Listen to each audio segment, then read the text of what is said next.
Alright, this video is brought to you by the Last Full Measure of Devotion t-shirt.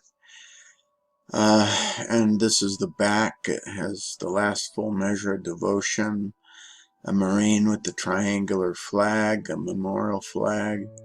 And then under that from the Gospels, take heed, watch and pray, for you do not know when the time is.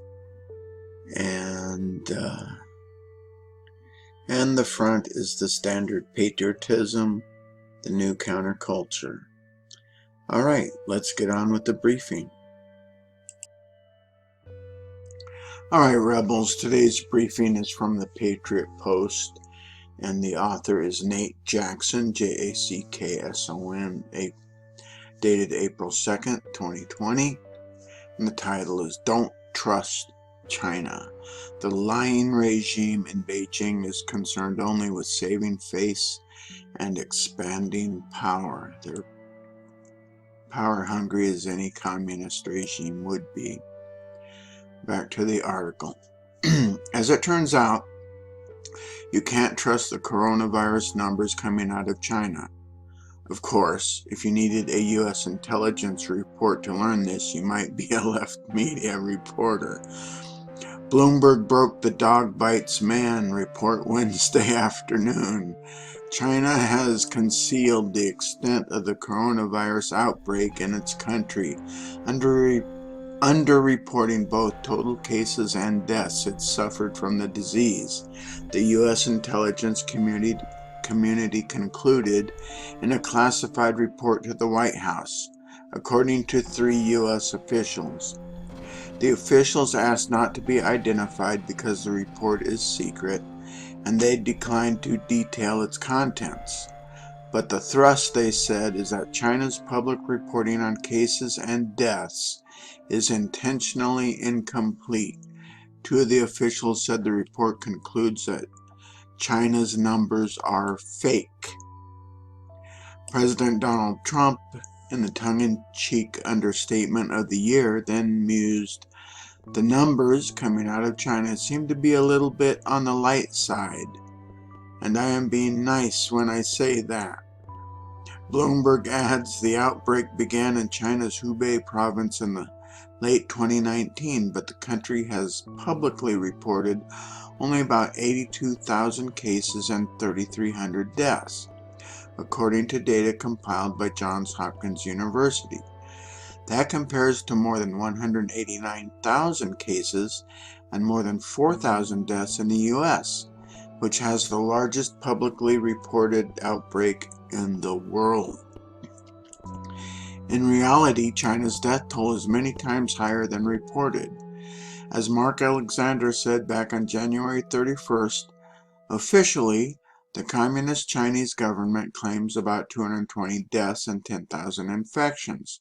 Our sources indicate that the actual rates of infection and deaths in China are much higher, and in fact, official reports may only represent 5 to 7% of the actual dead and infected. Evidence includes China's so-called pop-up hospitals that were actually isolation morgues, as well as the recent massive shipment of urns to Wuhan. Asian culture values saving face as a chief moral imperative. If that means brazenly lying, so be it. Typical of oppressive authoritarian regimes, the Chi-Coms have taken that to a whole new level. Communists lie. It's what they do. Why does this matter? The medical community interpreted the Chinese data as this was serious, but smaller than anyone expected, said Dr. Deborah Birx, response coordinator for the White House Coronavirus Task Force. We were missing a significant amount of the data. That incomplete picture informed the West's response, but if Chinese dictator Xi Jinping had honestly informed the world just 3 weeks earlier, it could have reduced the contagion spread by 95%. Instead, Chinese doctors who try to tell the truth suddenly disappear. Rather than treat Beijing's lies with even a fraction of the skepticism devoted to the White House, American left media outlets have been running Chinese propaganda as news, including parroting obviously fake numbers, primarily in an effort to smear President Trump for not learning from China's example. And organizations like the United Nations and the World Health Organization have likewise made the deadly choice to take Chinese disinformation at face value.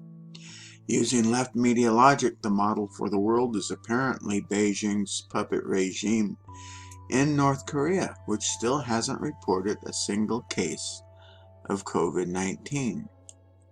Instead of believing the Chi-Coms, the U.S. should be sending them the bill. And that's a reference to the video I made yesterday. Alright, rebels. Like it says, don't trust the Chinese. The Chinese government, of course. Lots of Chinese individuals are sacrificing themselves to get this information out to the world. So they deserve our prayers. Okay, rebels, you've been briefed. Go forth and speak freely.